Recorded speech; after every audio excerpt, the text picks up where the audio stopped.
Good day, everyone. Welcome to this session on understanding economic impact of COVID-19. My name is Shabnam Shahin. I'm a professor of economics in BAU Global in Washington, D.C., and consultant to the UNDP on SDGs.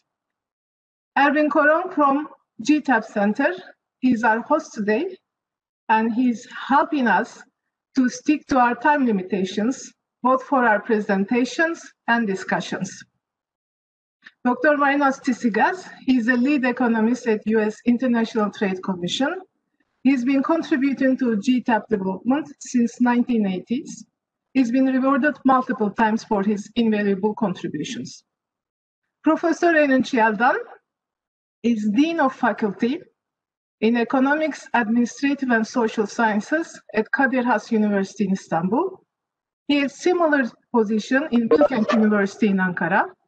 He is also member-elect to UNEP International Resource Panel. So today we have two presentations, mine and Professor Yaldan's. Before moving to the presentations, let me remind you the housekeeping rules. So our time is limited, as you can see. Each presentation will have 20 minutes. 2 minutes before the end of the presentation, Erwin will give us a heads up. If we attempt to overstep and exceed our time, he can interrupt us, and I, as a chair, will take us to the discussion session. Please stay muted during these presentations. You are kindly requested to enter your questions in written in the chat box. Please send it to everyone. I, as the chair, will read your names and your questions, and the presenter is advised to repeat the question before answering it. Without further ado, I will give the floor to Professor Yaldan. If you are ready, Professor, the floor is yours. Thank you all. It's so nice seeing you, especially Sherman and Marinos and old friends. I'm just going to head start. Here we are. This is a project on the upon impact incidences of the COVID-19 outbreak that had been initiated and more or less completed about 1 full year ago, around these times, where the COVID had hit the Turkish economy and globally everywhere else very significantly. And as you can imagine, we have two objectives. One, to understand the economic dynamics, how the outbreak had affected and will be affecting the indigenous economies. And two, of course, more importantly, is to investigate alternatives within the constraints of a debt-ridden, high inflation economy thrown out of its macro balances. This is a computer general equilibrium exercise, as I indicated, to have analyze the upon impact effects and to open up a discussion on the policy alternatives. Now, the background of the Turkish economy back in 2018, before the eruption of the COVID crisis, was already in a dismal status. The impact of the financial turbulence that the Turkish economy was exercising over the 2018 and the first half of the 2019 had not been yet alleviated. High rates of unemployment, significant deceleration in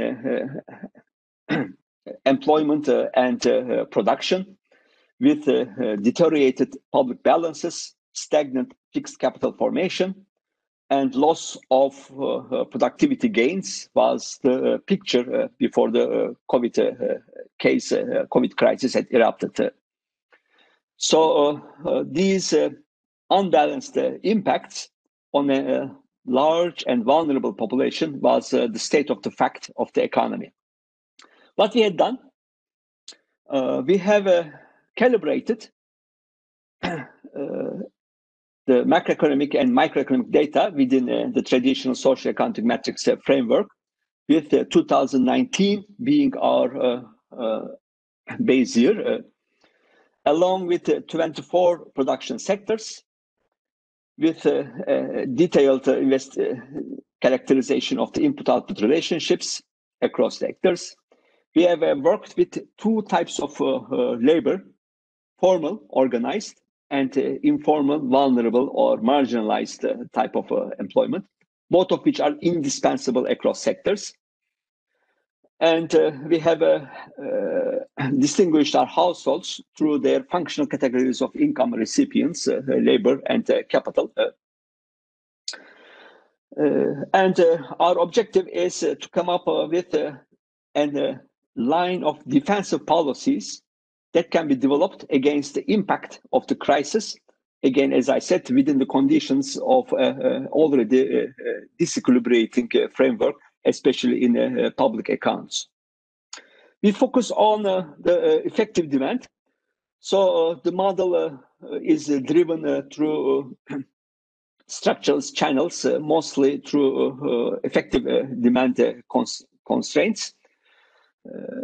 As we have all witnessed, this had been mostly a demand-driven crisis on these indigenous economies. There had been earlier attempts. Errol Taymaz, for example, at the time of the writing, had also done an input-output based analysis.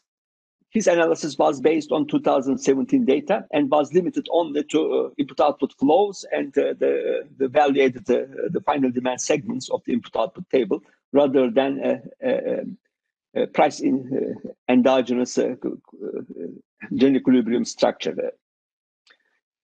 To this end, what we had done is we have introduced a once and a static shock of a 60% reduction in private consumption expenditures and also export demand in the so-called restricted sectors, being transportation, accommodation and food services, and tourism sectors. And then we have had a list of limited sectors distinct from the restricted sectors. And these limited sectors, textile, clothing, petroleum products, machinery, white goods industry, automobiles, motor vehicles, retail trade, land transportation, had been hit by a 25% decline in private consumption expenditures and export demand. To mark the increased demand in health services, we have increased the health services production activities, or service activities rather, by a parametric increase of 20%. We have observed a significant fall in real wages of the formal labor category, and we have attached that observation by a declining 20% in real wages upon impact in the restricted sector labor employment. This had brought us with an upon impact in the second quarter of 2020 in comparison to a comparable period of 2019, a 26.7% reduction in real GDP, more or less a similar percentage reduction in aggregate private household incomes, a decline in private consumption by 23%, a decline in private investment expenditures by 66%. Total employment got reduced by almost 23%, and it had brought total employment from 28 million workers to roughly 22 million workers. Unemployment rate accelerated to 33%, and the government budget deficit, which was hovering around 2.5% in 2019, had jumped to 12% to the GDP. Mind you, these are not the total annual annualized to annual outcomes. These are annualized results of 2020 second quarter to that of 2019. That's why we call this upon impact effects. A year, a calendar year, is quite a long time from a modeling point of view, because many other things got changed since then, especially in the third quarter and the fourth quarter. New stimulus packages had been introduced, and the Turkish economy ended up closing 2020 by a more or less minus 0.9% of a decline in GDP in total. Most of these numbers turn out to be realized, especially in industrial production, where industrial production had declined by the order of 34 to 50% in the months of June and July of last year.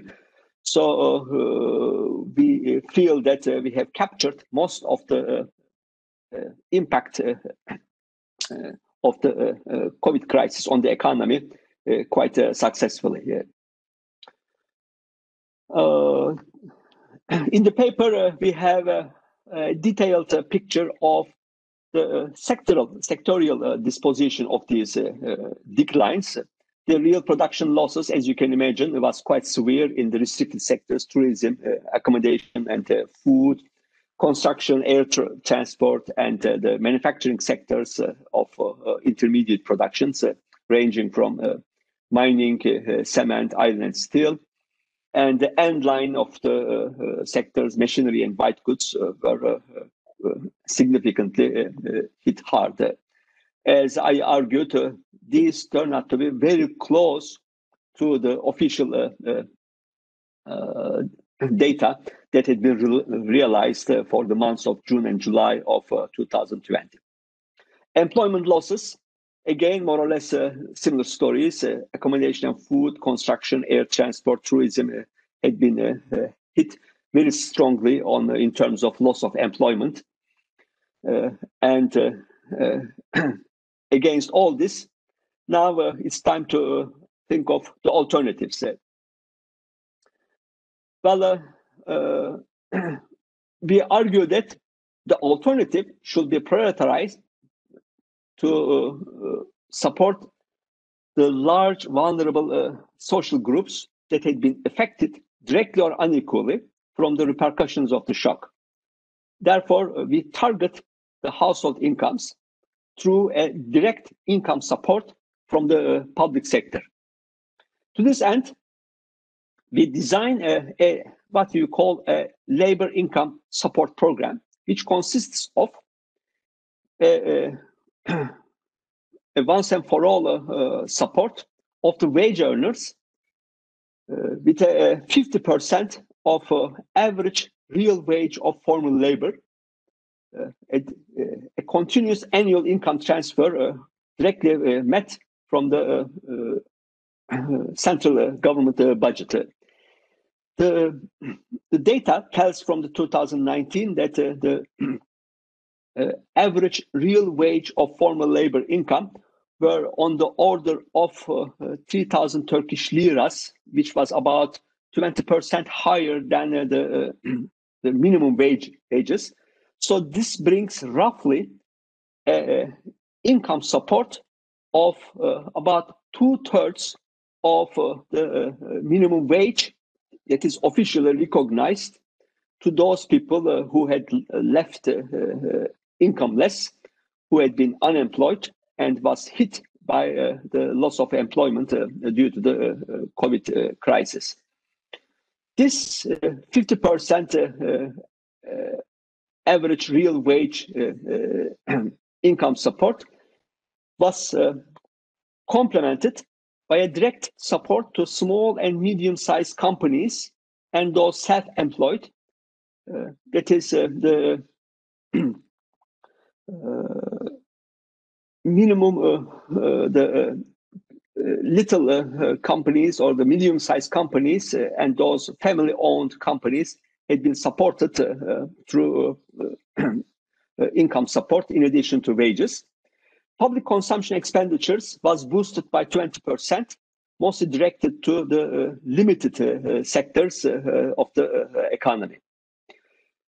Our modeling results had shown that the fiscal burden of this program had been on the order of about roughly 3% of 2019 national income. And we relied on the multiplier effects of this program in generating demand increases, and through the multipliers create a dynamic expansion throughout the rest of the economy, which in fact, that's what we had observed. In this picture,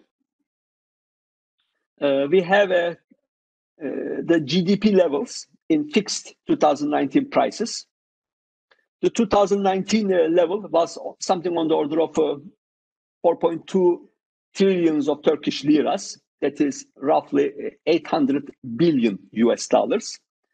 Our simulated impact of the COVID-19 is the second histogram, which brings this roughly 25% reduction in real GDP upon impact.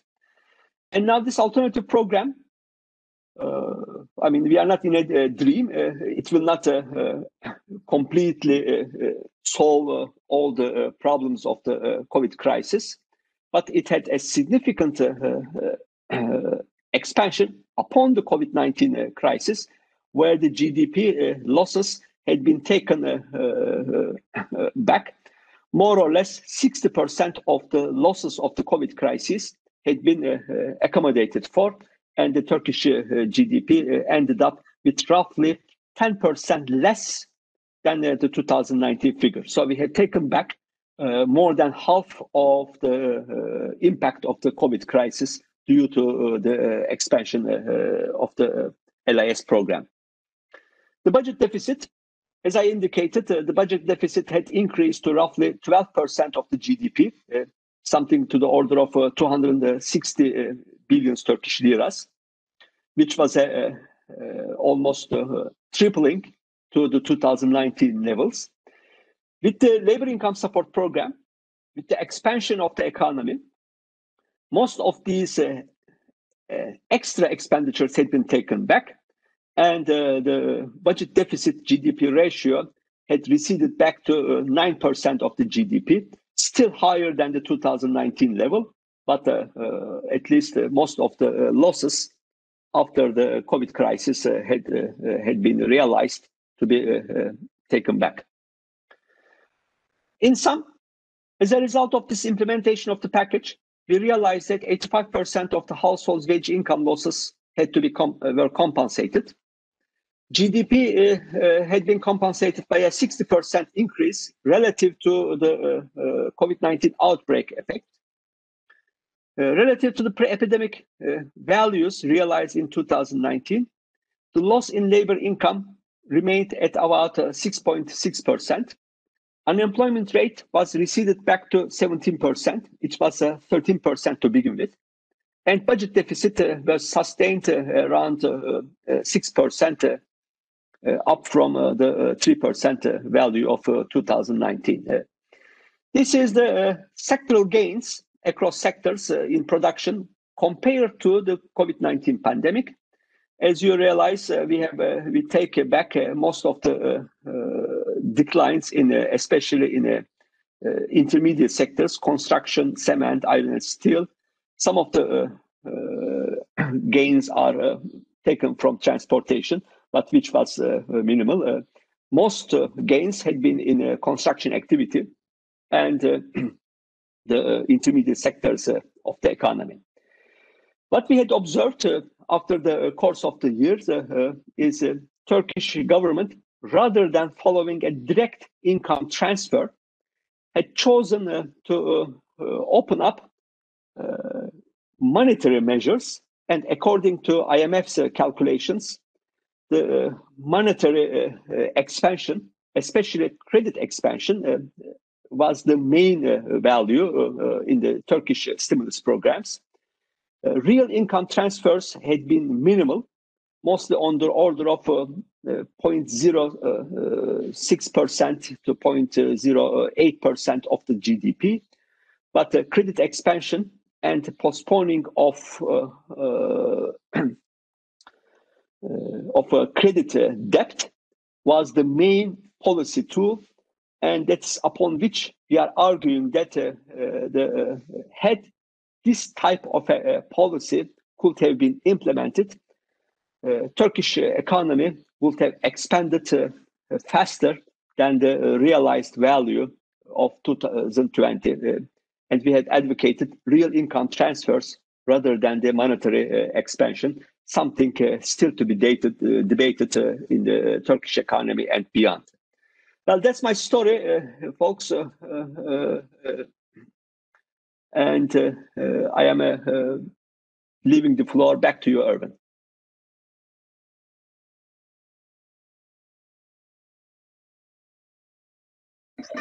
Thank you, Professor Yaldan.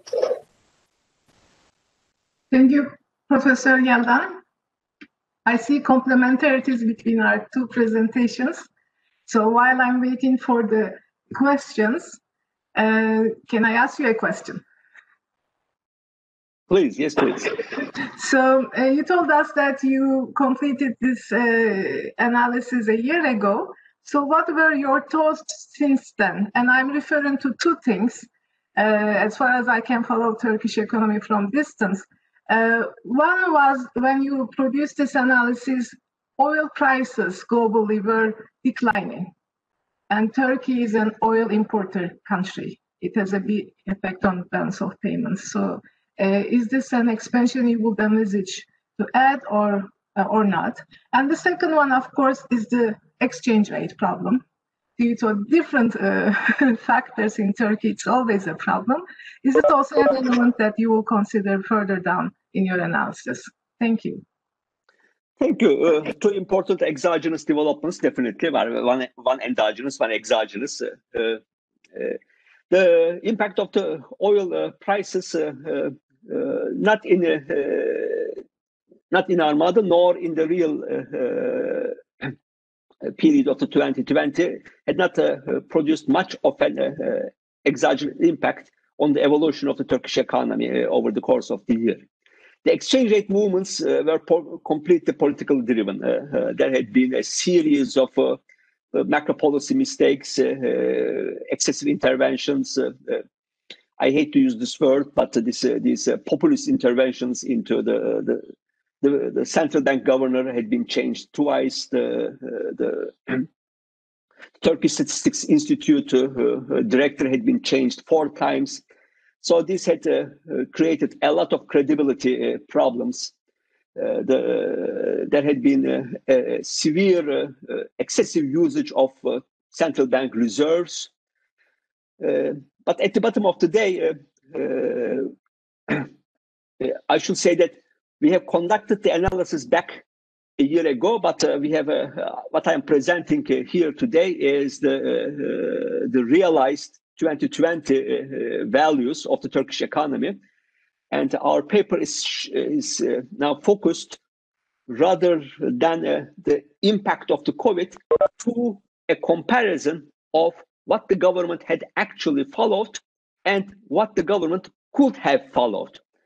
And we all argue that the policies implemented were mostly monetary and credit expansionary policies. It was more of a debt-driven growth, a replication of the post-2009 crisis episode. Short-lived and transitionary, and more importantly, illusionary. The fact that Turkish employment continued to decline, in addition to rise in unemployment, we are talking about a decline in employment in response to a mildly growing economy is telling to the fact that the expansion in the production sectors had not been creating jobs or had not been creating real incomes. And this Alice in the Wonderland story is very explanatory. the fact that it's not a real sector-driven income, but it's mostly financial speculation-driven debt within the level of income that the government had pursued. Thank you very much. I don't see questions, so I will keep up bothering you with my questions. So I understand that the oil price decline was not reflected in domestic prices. This is given. And you mentioned the problem of statistics. So how confident on the statistics that you are using? Have you done any work to improve them? This is my question to you. I know it's challenging. It's challenging, it's complicated, it's not easy. The official statistics are the only statistics that we have on areas such as private confidence, alternative measures of inflation. There are alternative indicators by independent researchers. However, in matters of income, gross domestic product, public expenditures, employment, that's what we rely on. Most of the data is under surveillance by the International Labour Organization and international organizations such as OECD and the IMF. It's true that the macroeconomic picture doesn't fit together. In a growing economy, decline in employment is definitely is a mismatch. But it's true, that had been true in many economies because of the changing or the disrupted nature of what we understand from employment. What we measure employment is not people who are actually on the job. They are on the job in paper, but not a part of the production sector. I realize that there is a question, so let me just stop here and take up the question. Please Thank you so much. So Enkbayar Sagdar, she is asking, please explain the model closure and the shock settings. It's mostly driven by the Caldorian closure, meaning that the saving rates adjust to a given expenditure, especially in investment and consumption. That's what I meant. It's a structural side. So rather than a neoclassical closure on the saving investment balance, we have taken the level of the COVID shock as given. As I said, it had been differentiated across sectors. In the restricted sectors, it had been more severe, and in the limited sectors, it had been relatively less severe, but severe. And therefore, this brings down the multiplier effects and has an expansion of the COVID shock throughout the whole economy, including the public balances. On the foreign side, we rely on the real exchange rate movements, meaning that the price index of the Armingtonian style importables to that of the domestic production, domestic good, is the real exchange rate endogenously solved by the model. But the nominal conversion factor is the numeraire of the model. And the shock is implemented, as I said, by a decline in the private export and consumption and investment demand and exports across sectors, across differentiated levels. And the 60% decline in private consumption, this was your observation probably, right? In the restricted sectors, yes.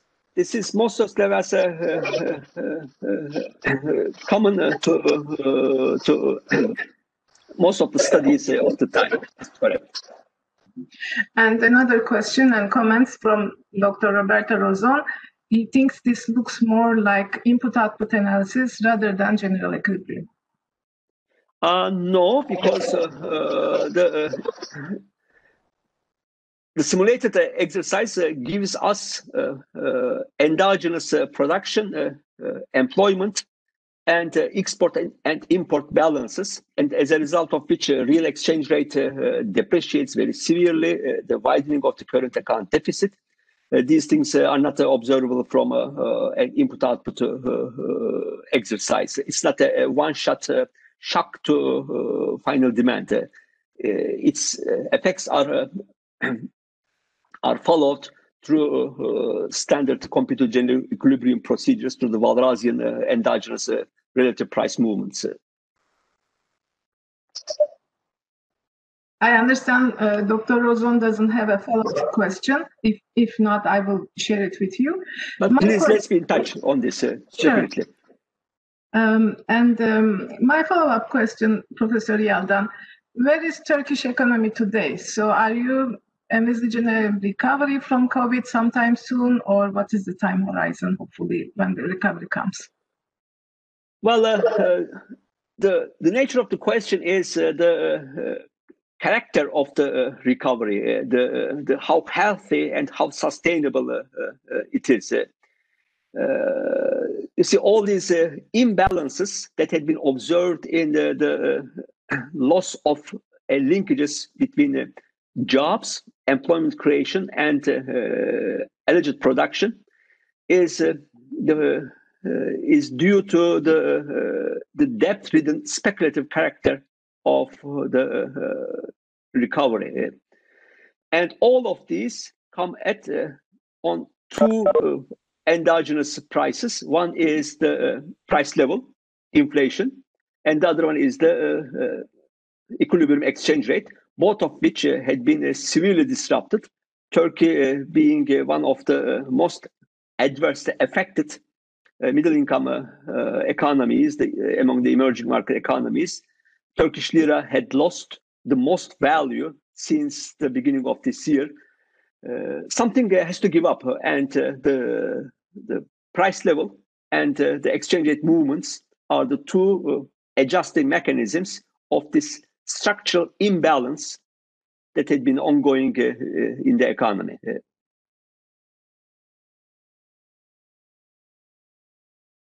Şebnem, you are muted.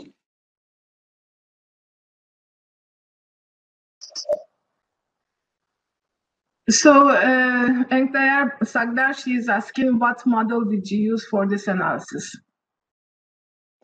We used the GAMS algorithms in the path solution algorithm in GAMS.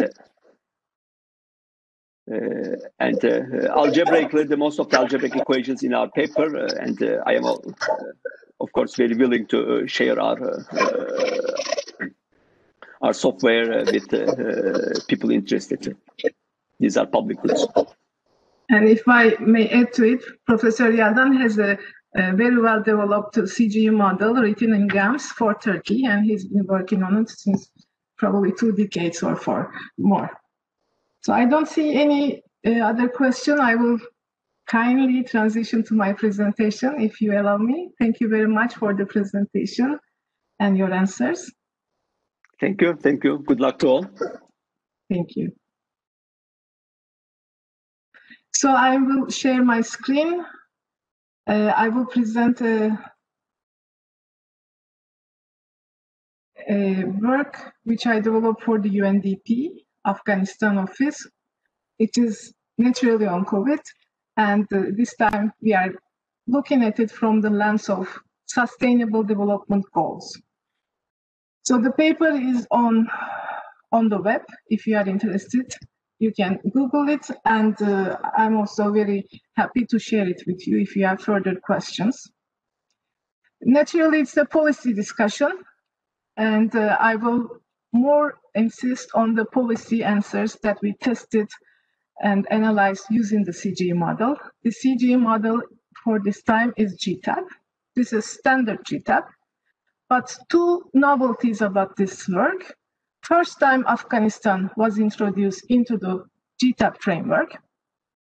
And secondly, to the best of my knowledge, first time SEG for Afghanistan was linked to an SDG matrix. Which I mean from this SDG matrix is a matrix coefficients are econometrically estimated. It shows the impact of attaining different SDGs. For example, efforts made to attain SDG 1, which is poverty, which is pivotal to this policy framework. What is its impact on other SDGs, on education and vice versa? Efforts made to meet the SDG goal and targets in education. What is the impact on poverty? So I believe this is of interest to you, and I would like to discuss how to improve this framework within and outside the GTAP framework, and how best make use of it. I will have 3 sets of policy messages. Again, the GTAP model is very well known to most of you, so I will not detail the specifics of the model nor the data set, but directly talk about the policy package. And I'm happy to see that Professor Yeldan and my paper have similar messages about social protection, income, direct income to households, so on and so forth. My last section for this presentation will be about technical issues, both around data, how to best make use of data availability within conflict contexts, very complex and difficult challenging economies and the political environment, and make sense of the model simulations. So I will have 4 sections in my presentation, an overview. I will go very fast on it. It's about COVID relationship with economic indicators. Talk a little bit about the CG and how it links to SDGs. Mainly detail the policy messages and talks about the next steps.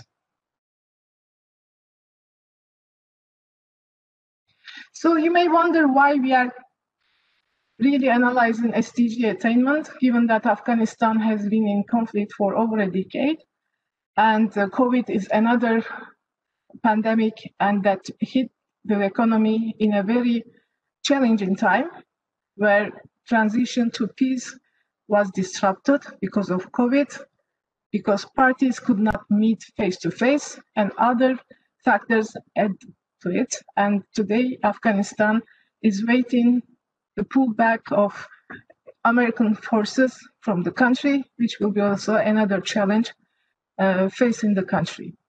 But it's very important because SDGs and Human Development Index, they are telling us something about the quality of development. And unfortunately, HDR is expected to decline for the first time since 1990, since the Rio summit. So it's an alarming indicator. Evidently, given the challenges, given the decline in government revenues, decline in fiscal space, funds to be allocated to SDGs also shrank. So this is an important time to address both economic, social, and environmental issues and come up with innovative funding ideas, or at least understand the channels linking 3 of them and prepare the future better. So on the left-hand side, you see a nice chart from the UN, and you are welcome to look at it in detail. I won't go through it. And on the right-hand side, these are the 16 SDGs. The 17 is not included here because Afghanistan is only a small player on the global agenda. Today, I will mostly focus on SDG 1, ending poverty, food security, SDG 2. Number 3 is about health. 8 about economic growth and decent jobs.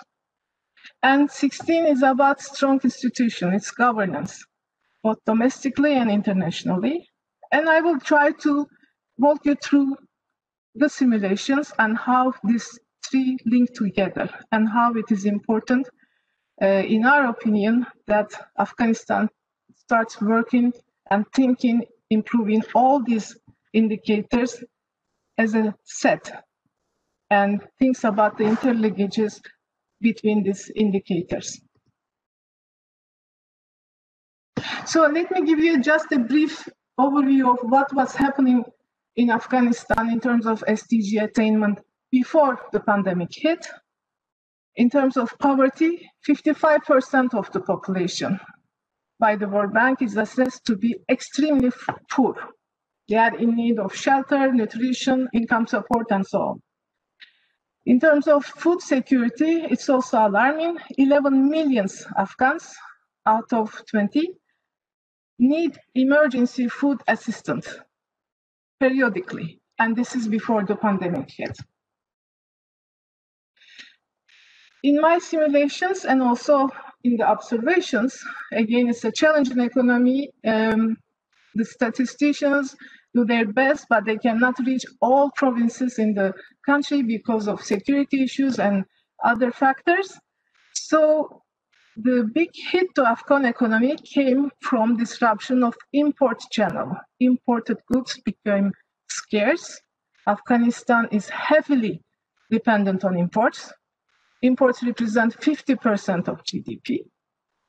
So as you can see in this chart, the big spike in red in 2020, in March, beginning of the pandemic to May, it's about price hike in food items. It's well above the black line, which is overall inflation. So this was the basis for my simulation in this exercise. But I also took into consideration back then the overall decline globally in oil prices, which elevated a little bit the burden on the balance of trade and payments. So for the food security, we had started seeing that 11 million are in need of food assistance. Of course, spike in the food prices worsened their case. For health, some progress have been made. And the authorities record that now 85% of Afghans have access to health services. And this is within their reach, less than 5 kilometers to their houses. So the facilities are there. Their management is an issue, and this closely links to governance issue. And I will explain why and how the emergency measures support to the health sector was deviated and was victim to corruption cases in the country. As soon as that bread distributions and distribution of emergency medicine started, it became in the media, Afghan media, that corruption cases erupted. So that's why I'm emphasizing today only these 4 indicators and how they are closely linked to each other. From the job side, we talked about the 55% population living under the poverty line, and also another characteristic to Afghanistan, as in 2001, when the foreign troops withdrew from the country. For example, back then 110,000 troops withdrew.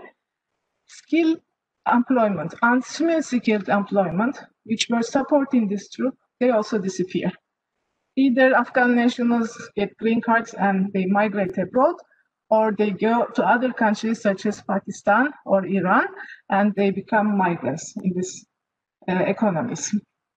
So it's also important that I highlight the beginning of the pandemic in Afghanistan started with a Afghan returnee from Iran.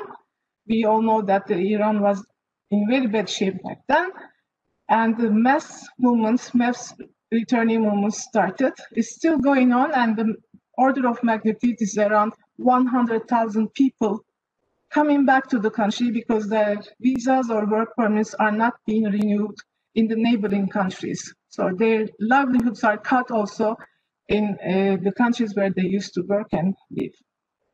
So these are very challenging issues. You can imagine if we work on the statistic, we can never have confidence on the population statistics, both because of the conflict going on, the number of casualties is never known, and also mass movements of people, both from abroad back to their country or within the country because of conflict. So these are big challenges. And to add to that, unfortunately, the immediate neighbors of Afghanistan, Uzbekistan and Tajikistan, they're also exposed to conflict, to internal conflict. Of course, rippling effect of conflict within the region becomes a big issue. Hence, my simulations on regional peace and regional cooperation. And this is where I always emphasize that the future and recovery to Afghanistan and neighbor, to the sub-region, South Asia sub-region, Central Asia sub-region, will come from regional peace and cooperation. So this is the framework, and to end it with the SDG indicators, SDG 16, one about governance, good governance domestically and internationally, because one of the sub-targets of 16 is representation of Afghanistan in the international discussions and the meetings, which is not given, who will represent the country, and so on and so forth. In addition, as you can see in this table, Afghanistan is representing the bottom case. It is the last in terms of global peace index, global terrorism index, and ranks very low in terms of fragility and peace index globally. So these challenges are multiple. So why caring about CGE analysis? World Bank had previously a CGE analysis, a more aggregated macro model. This time, the CGE analysis we invested in is more detailed in terms of sectors. We had collaboration with the National Statistical Institute and different ministries. So at the end, we believe that the CGE analysis gave some vision to the government officials about the optimality of policies they've been choosing, and they can choose on the way forward, recovery from COVID.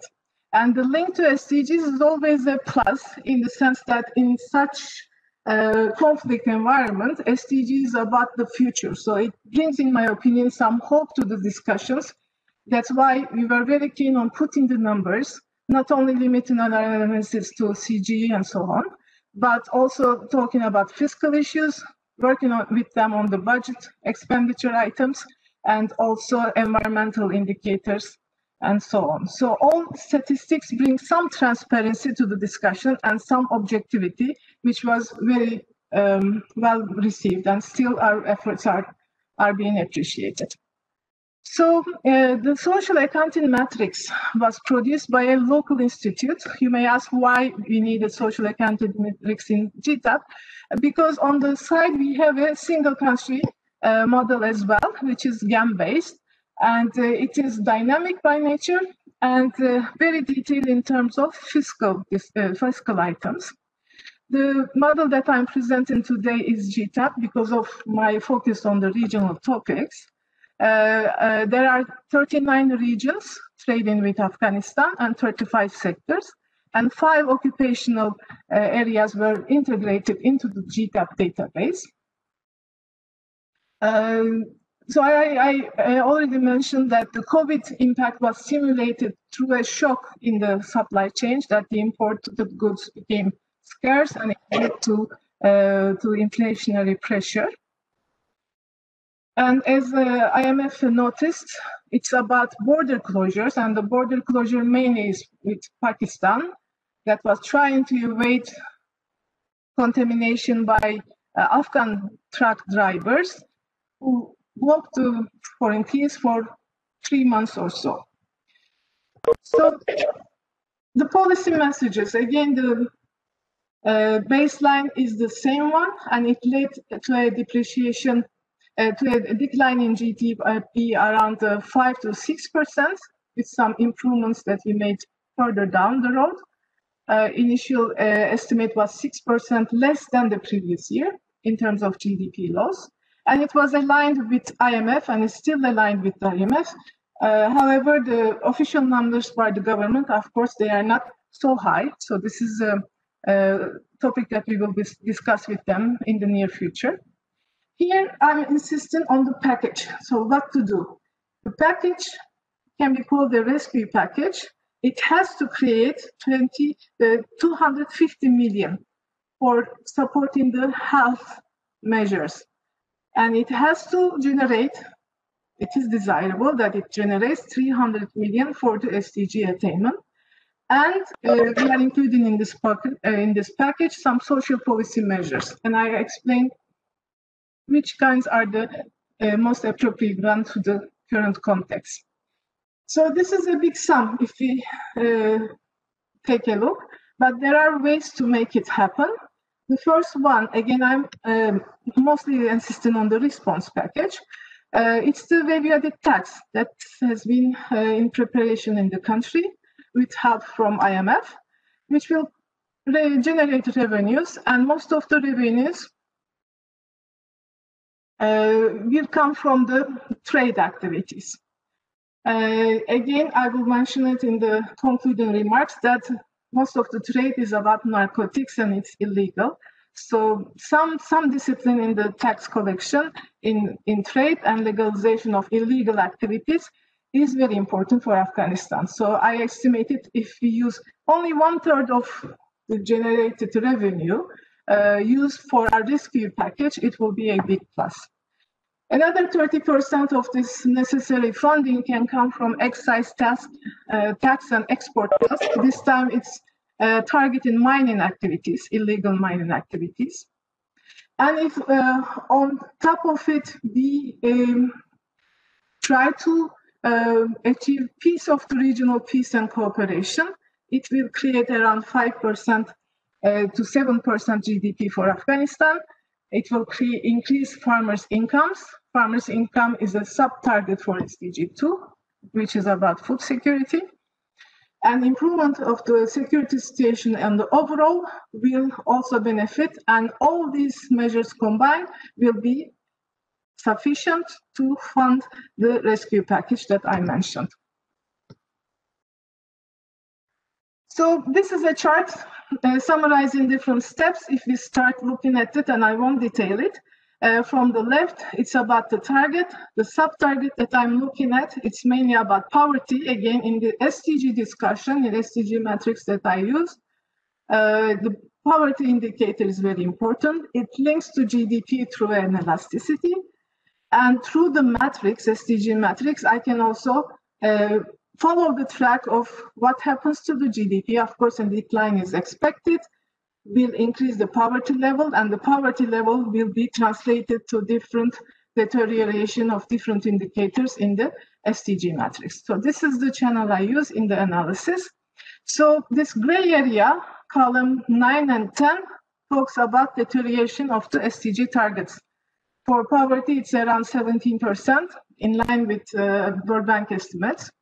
And for other indicators, it's around 2%. So everything is supposed to decline if nothing has done, if there's no policy response, there's no rescue package.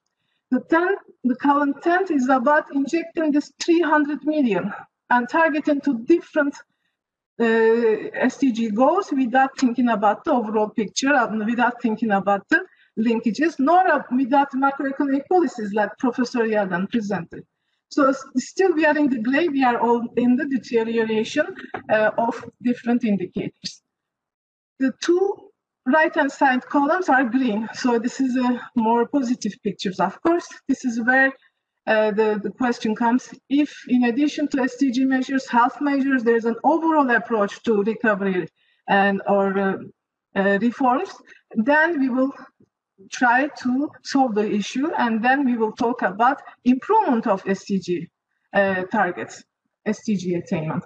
And regional cooperation is one of them. So let me not bother you with the details of the numbers, but show you in graphics what happens.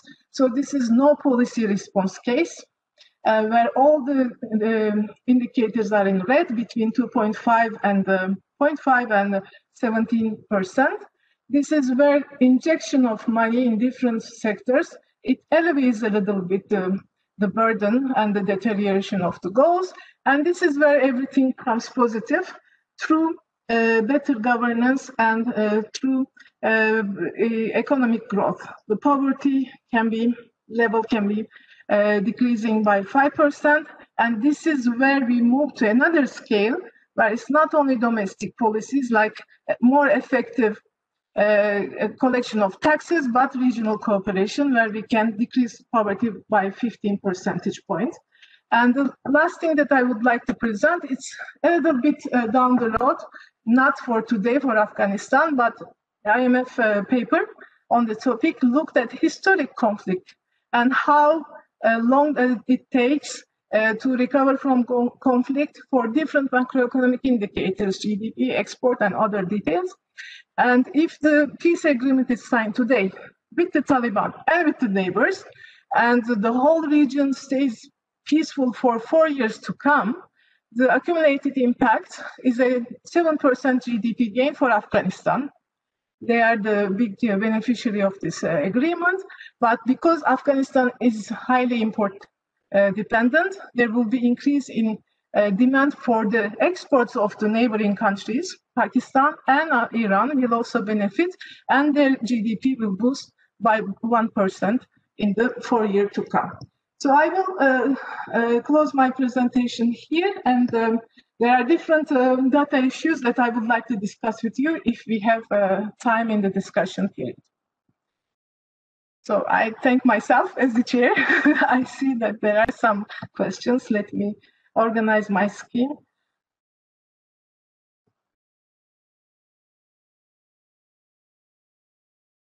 Stop sharing. And go back to the chat box.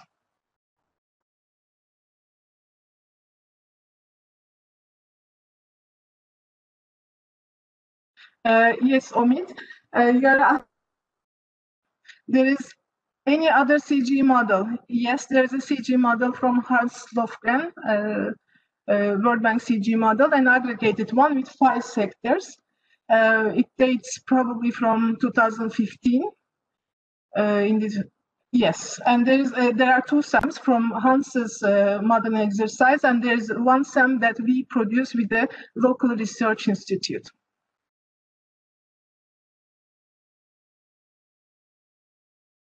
Since Afghanistan, this is from Sarah Saibzada.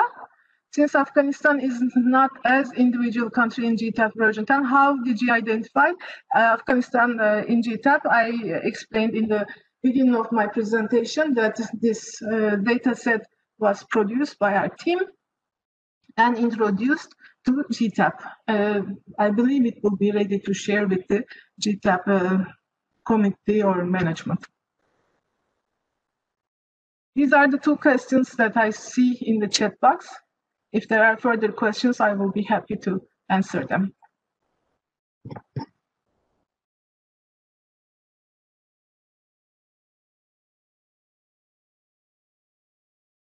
Erwin, over to you. As a host, I don't see further questions. Yes, Shebnem. I have a question. I was actually typing. So in the database, do you have, or when you produced the SAM, did you incorporate estimates of informal trade? No. Borders, because we know that it is very important in Afghanistan, right? And then in the modeling, how did you handle that? Okay, informal trade means drugs for Afghanistan. So the good news is that the original input output for Afghanistan has narcotics. So the opium is a sector. So it came as is into the GTAP data set, but we have not differentiated trade by legal or illegal. So this was one of the items I wanted to discuss in the challenging issues and the next steps that I skipped this slide. Okay, thank you. But just to follow up, not necessarily the illegal trade, but also the informal trade part of it. Do you have any indications how it is relative to the formal trade part of Afghanistan? Maybe about Okay. 50%? Sure. This is something that we are discussing with the National Statistics Institute. So collecting the trade data from weeks and trains and so on gives us different estimates for trade, and what they collect from their end is different. So we will have a discussion very soon. The difference between 2 will give us an idea, but it's huge. On the overall informal economy, it's huge, like 70% of Afghanistan, and in trade, yes, you can imagine. Afghanistan is a price taker economy for sure, a very small economy, but on opium they are like price setters globally, unfortunately. So these are hard topics that we are working on, and we chose to have discussions regularly so we don't deviate from what the national statistics produces. It will happen very soon, and I will keep you updated. Okay, thank you.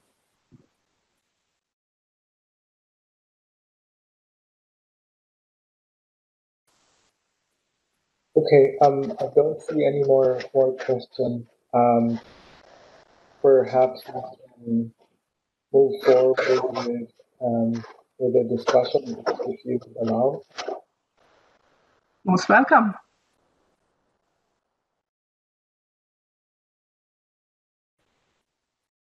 Marido? Okay, I will try to share. I have a couple of slides.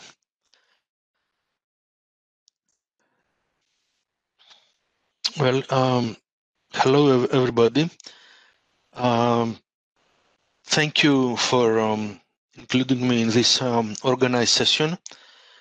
I haven't done any work in this area, so I learned a lot from the session, and I would like to discuss a couple of points in its presentation today that I thought are interesting. I will start with Professor Yeldan's presentation about the poverty and income distribution incidence of the COVID-19 outbreak.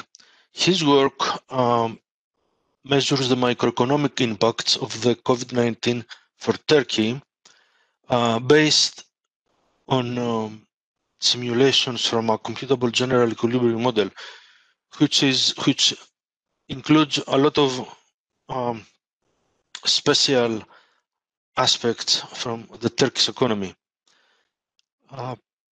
Something that I found very useful is that the simulated effects from the general equilibrium model of the pandemic and related policies to ameliorate the negative effects of the pandemic are passed to a survey of income and living conditions to find the distributional effects of the pandemic and the policies. The CG model that Professor Yeldan used in his analysis is quite different from the GTAP model or other neoclassical CG models. The difference is that gaps at the sector level for wages and profit rates are introduced, so we don't have the usual outcome that wages are equalized across sectors. Now, these price gaps or distortions, in a way, are based on statistics on wage rates and rates of profits across sectors, and they are maintained in scenarios so that the average wage and the average profit rate is very different from what happens at the sector level.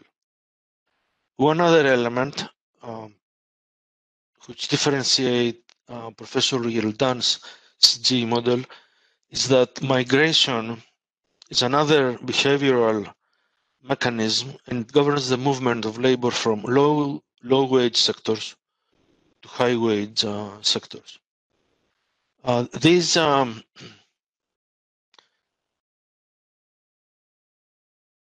am aware of earlier work in CG models which have some of these characteristics, and I find them interesting, and they might be useful for the increased interest that we see today regarding labor markets and capital markets. So I thought that was an interesting aspect of Professor Yeldan's work. Finally, what I think is very useful that Professor Yeldan not only assessed the pandemic and the policies implemented by the Turkish government during the pandemic last summer of 2020, but he also explored alternative policies. And as you saw, the effects of these alternative policies had quite different effects for the Turkish economy.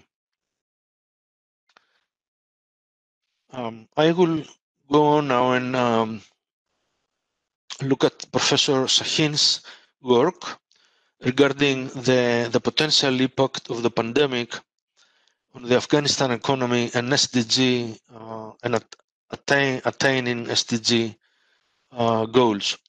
So her work assesses the impact on the Afghanistan economy and sustainable development goals with a special version of the GTAP framework, which identifies Afghanistan's economy. And she investigates the role of fiscal policies as well as international trade and social protection policies that try to ameliorate efficiently the negative effects of the pandemic.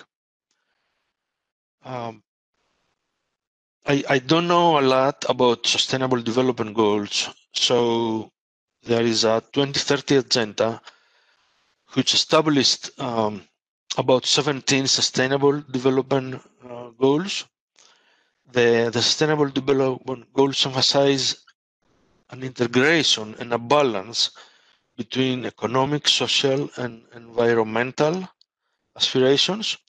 Since 2015, the SDGs have become a critical component for thinking about development. And so they affect planning efforts for developing countries. So if you are doing work in the economic development area, immediately you will hear about the SDGs and how they are affected by any analysis you are doing.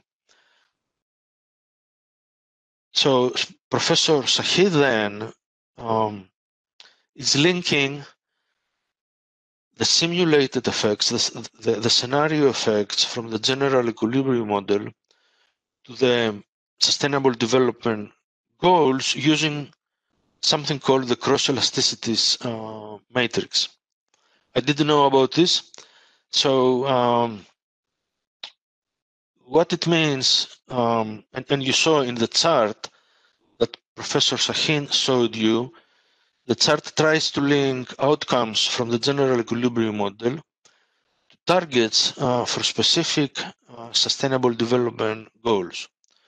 So for example, if we know what might happen for sustainable development goal 1.2 and 2.1, we may calculate outcomes for goals 2.2, 2.3, and 2.4 using coefficients from the cross-elasticities matrix. Now these cross-elasticities are econometrically estimated, and I will want to learn more about it.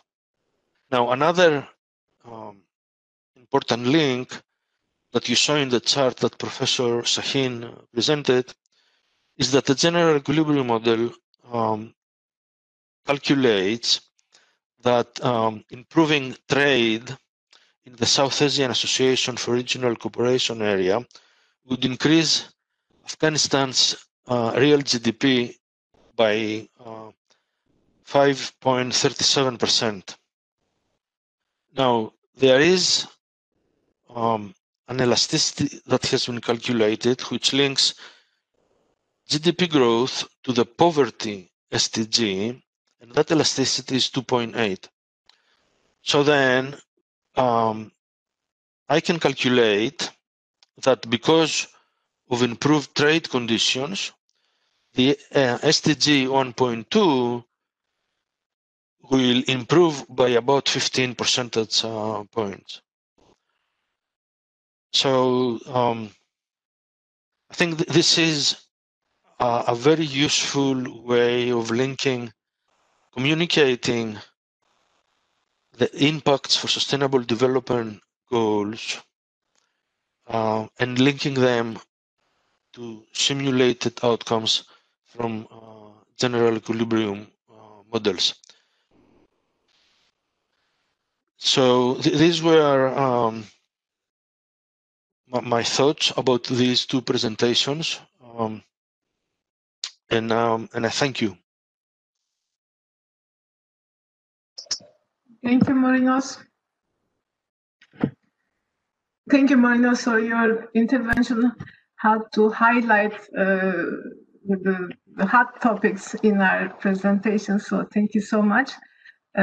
What I gather from this session and based on the discussions, two presentations were country-specific, so we can use the same tools and similar approaches. But first, the concept of COVID-19 impact, which channels are the most important, our countries were different. In Professor Yeldan's is about mainly domestic imbalances, and in mine, mainly interruption of supply chain, trade disruptions. Both presentations look at the human aspect of it. So I didn't have time to go into details in my presentation, but Professor Yeldan very diligently highlighted the wage impact and the impact on poverty, employment lost, and so on. So it's not only about trade or macro imbalances, it's about impact on individuals' lives. So we have still a lot of work to do, and I encourage and I welcome all of you to keep talking to us and share your work and discussions, and let's try to improve the literature on this topic. Over to you, Erwin. Okay, thank you, Shabnam. We can continue to discuss if there are others who want to chime in. Otherwise, we can end the session. So, what do you think, Shabnam? I think it was very rich and productive conversation. We can end here, and we entered our emails for everybody. So we really hope to keep in touch and to continue the discussion during the conference and further down the line. Thank you so much, and special thanks to Marinos. All right, thank you so much, everyone. Thank you. So the session is closed. Thank you all. Bye.